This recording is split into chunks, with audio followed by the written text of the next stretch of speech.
Well, this is our last moments in the trailer.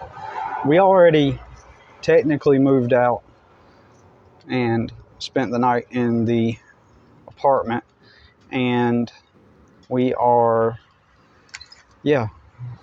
spent 2 nights in the apartment already. But here's the trailer, and I'd been planning on turning this into like a cool little cyberpunk looking place.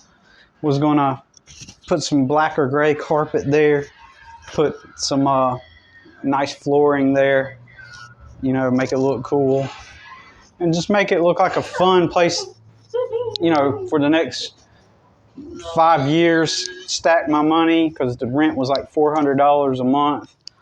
There's a living room and the kitchen, and this was my bedroom.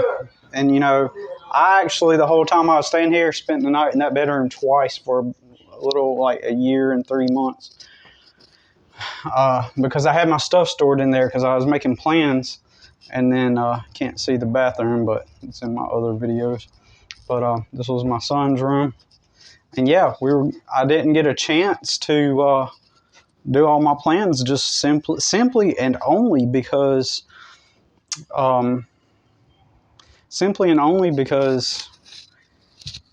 like I said, 5 years we were told we'd be able to stay here about, and then suddenly out of nowhere we get notification that myself, and including 4 others on this front row, have to move, all except one. I have some suspicions about some things, but this is it, and I'll take you outside.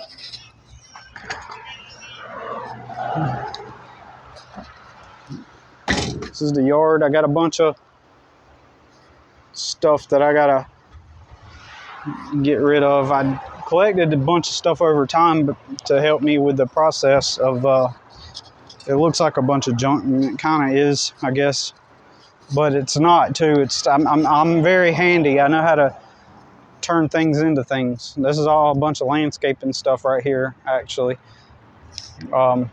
because I like to plant flowers and trees and stuff and make things look nice. That's a rose bush I planted from a stem.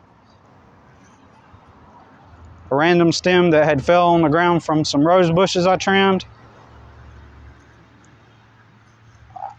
I went back about a couple months later and seen that the stem had taken root, so I brought the stem home and turned it into a full rose bush. And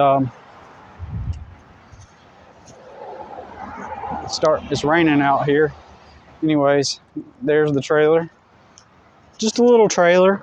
Nobody usually wakes up and says to themselves, "Oh man, I just want to live poor and in a trailer park." Nobody says that. In an old trailer that has a lot of repair work and a lot of upkeep that needs to be done, with old carpet with a lot of dirt in it that needs to be changed. Nobody sits there and says, that's what I want to do. But I ended up in those circumstances, and so I said to myself, well, if I have to live in a trailer, I want it to be an older one, because I don't like newer trailers. I'd like it to be an older one and let me fix it up and make it look cool. I could have, I was going to paint the walls all gray, turn it into paint it really neat, because I had permission to do so from the owner, the original owner, and I was going to paint it like cool colors. You could be creative when you get into these like properties where you have some flexibility with the owner. There's a lot of potential for some neat stuff. I was going to put a mural on the wall and then kind of upload it to social media, because I thought it'd be something that people would find interesting. I figured the way I had planned on doing it, right? And I was going to put unique lights. As you can see, I'd already painted the ceiling like sky blue with some wispy white that reminds you of clouds, and I was going to put a cloud lamp in the ceiling, and But it's interesting. My conspiracy theory is that I'm going through a lot of legal stuff right now. And that, as well as there's another situation, if you want to call it that, where it honestly makes me wonder if somebody paid off the landlords.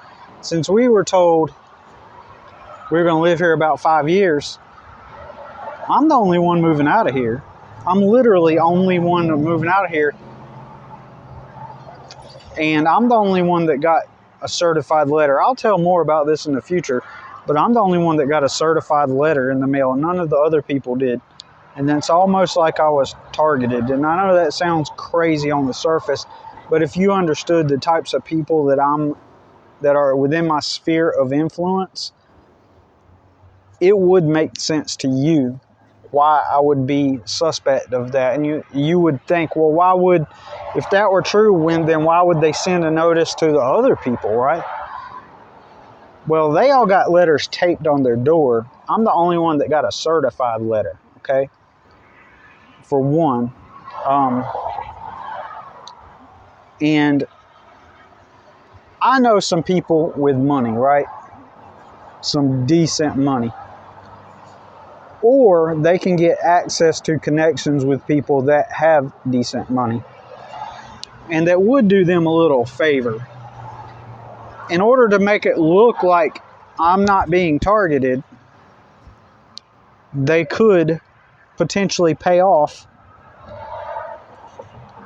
They could potentially pay the owners X amount of dollars and move out a few more people. That way it makes it look like, oh, well, we asked everybody to move.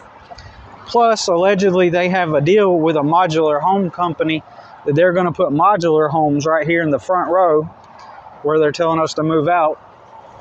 And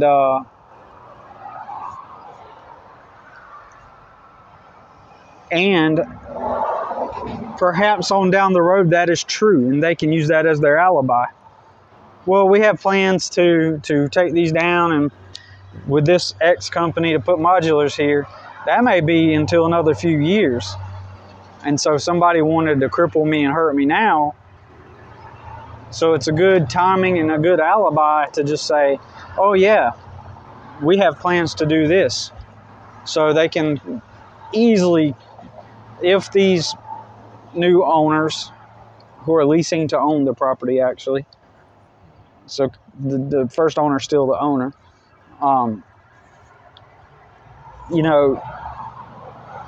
it's just a convenient timing.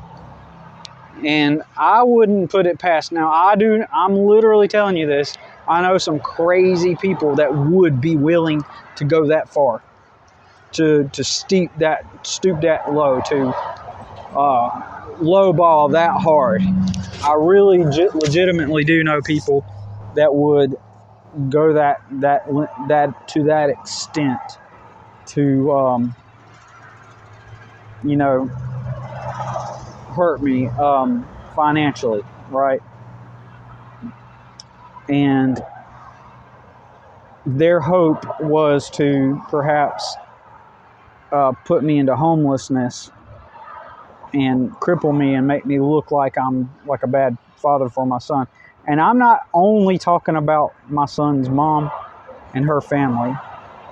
I'm talking about some other people too that would potentially go that far. So I can't prove it.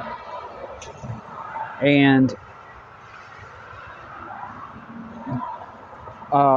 it was convenient for them that this was if this is the case, that it was a smooth interaction.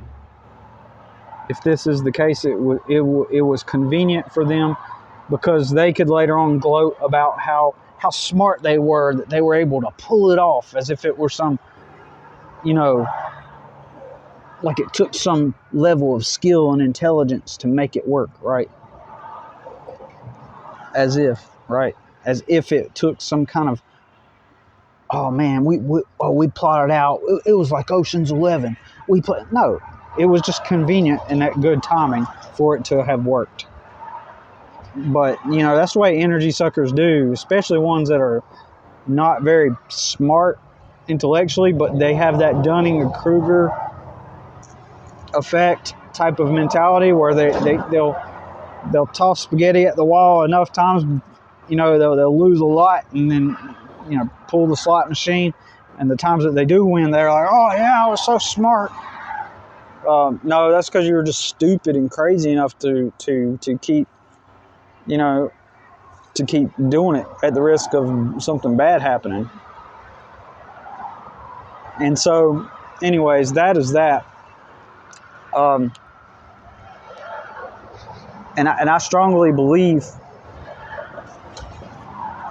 I think with time they are going to expose themselves. And if they do, and when they do, I will upload it on this channel.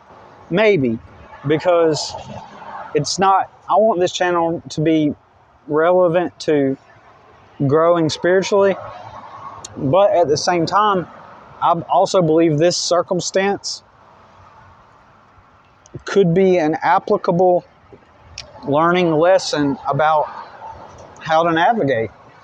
Because when you do reach higher frequencies, the energies do want to try to pull you down. So that's just the truth. And here I am documenting the process. And if I find out any intel on the situation, I'm definitely going to expose it. Like, most likely I'm going to expose it.